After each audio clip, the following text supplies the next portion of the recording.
It's time for the highlight reel. I'm going to speed through today's top political headlines, tell you why they matter, and do it all in 100 seconds. The Montana Senate race now has a serious Democratic contender. His name is Lieutenant Governor John Walsh. He announced Thursday via video, playing up his Iraq service and the fact that he's a relative newcomer in politics. His decision comes after former popular Democratic Governor Brian Schweitzer decided not to run. Republicans still waiting for Congressman Steve Daines to make up his mind. The man for whom the Hastert Rule was named says it doesn't exist. So former Illinois Speaker of the House Dennis Hastert is saying this: the idea that you can only bring legislation to the floor that is supported by a majority of the majority of your party is not in fact true. He said, when I use the term majority of the majority, that was in one specific case. That clears things up.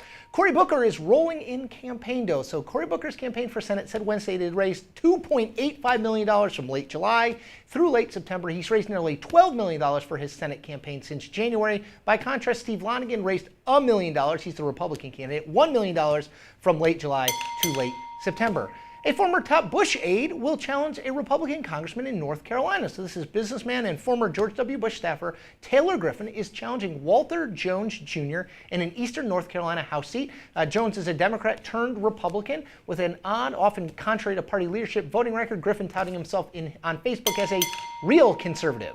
And it is going to be a landslide in New York City. A new Quinnipiac poll released Wednesday shows Bill de Blasio, the Democratic nominee for mayor in New York, at 71%, and Joe Lhota, the Republican nominee, at 21%. That's a 50-point gap. De Blasio winning black voters 90 to 6.